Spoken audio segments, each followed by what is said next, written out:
I like to see what's possible in front of the guests that I interview and offer suggestions, what I think could be the next level for them.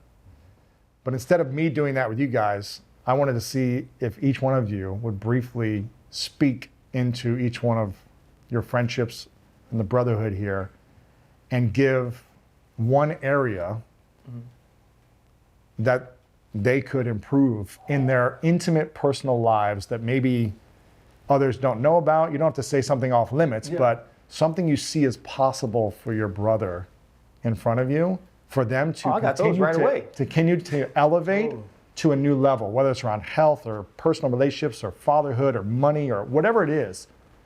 So I'll let you start with each one of them, and then they get to do each one. For Channing, I would say it's allowing himself to actually feel and hurt. He never, like when Channing wakes up, Channing, no matter what happened the day before, it could be bad. He could have to deal with something with his babies, little Chan that hurt himself. He wakes up the same every day. And for me, it's a great thing because I never feel like I have to adjust what I'm doing so Channing's okay. But then another piece of it is I forget to ask him if he's okay. I forget to say, hey man, I know this happened yesterday, you good? Or any of those things. And then every time you ask him, if you do, he's like, oh, I'm straight. Like he's just always good. And I think he feels like he has to, for us and for other people, be that way because that's what he's always done. Yeah.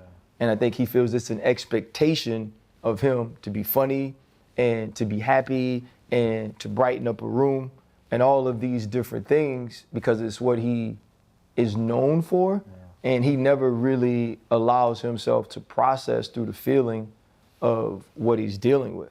And I think for Fred, he just needs to give himself more grace. Wow.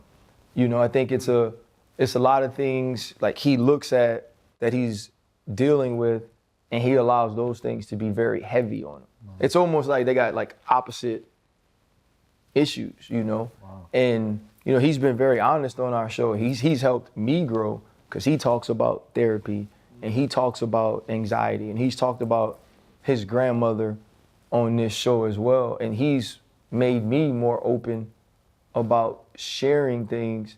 But every time he shares something, I feel like he wears it as well.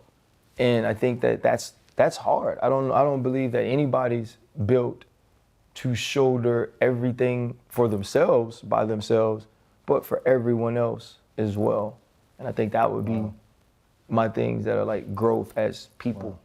That's beautiful. How did that land for you guys? I think it's spot on.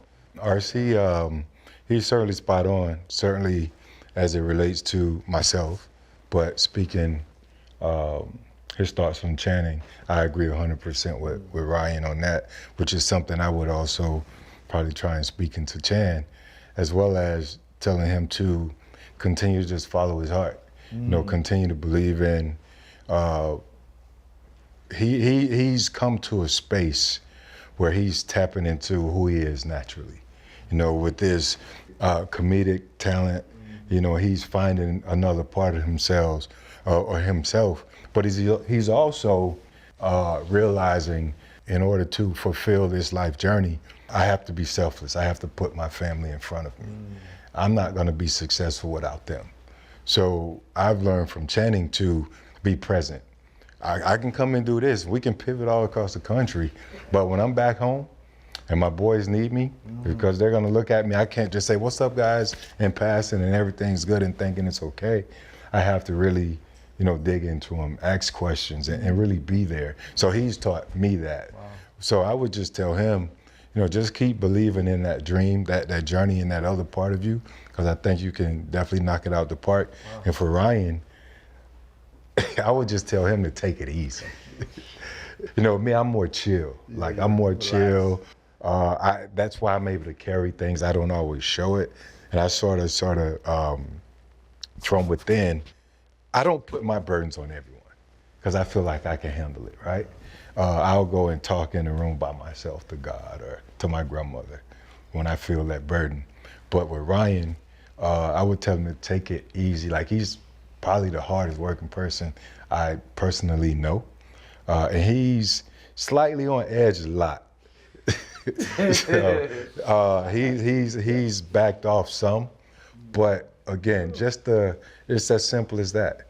You know, just take it easy, because I think he's great at everything, and that's gonna always show. Wow.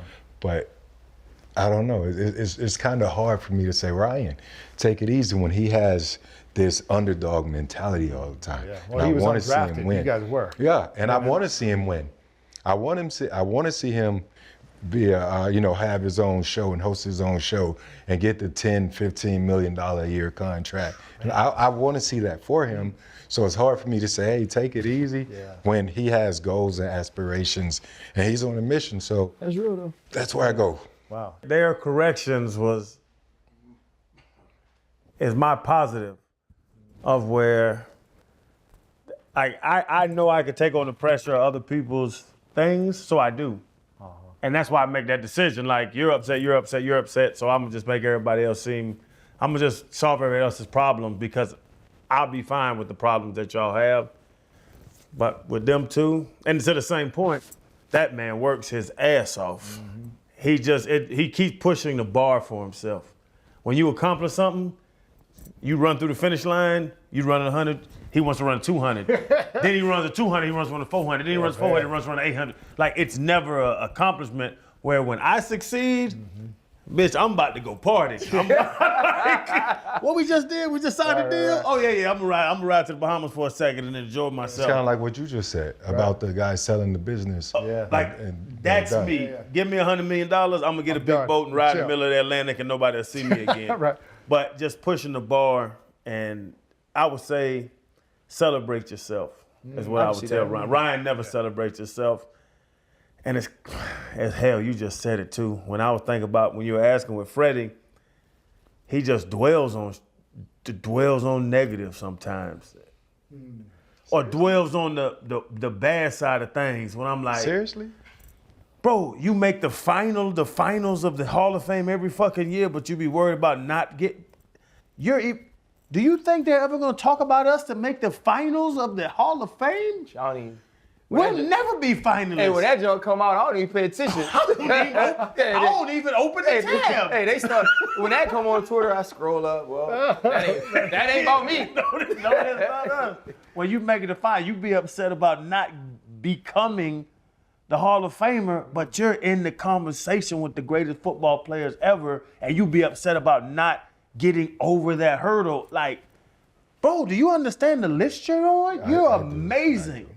You used to wear people's ass out. Everywhere we go, people got be my like, vote. Man, is that Fred? So is that Fred? I be like, yeah, that's Fred damn piece. Taylor. Like, goodness gracious. But you be upset about that not being that. So it's like dwelling on looking at that. Lewis about to start a whole different show idea. Let's get And not looking at that. We just, like, God, it's gonna be a whole different show. I certainly 100% agree with Ryan. To an extent, I agree with Channing. And again, I do also understand that I do not have any control of the outcome when it comes to the Hall of Fame conversation. I believe they know me well enough to know that it's in my heart. Like, I can smile out here and say, whenever it happens, it happens. But they can know every time it comes around, I'm like, okay. It's just it. I try not to think about it a lot, but it's something that I would like to, be able to enjoy with them, my family, friends, before I'm old and decrepit. So I want to be able to experience that. And again, not that I let it just hang over my head. It doesn't affect any other parts of my life, but it does feel somewhat of a letdown when, that final list, I'm not on that final list, but. And when he makes it, I'm flipping my drawers on the stage. There you go.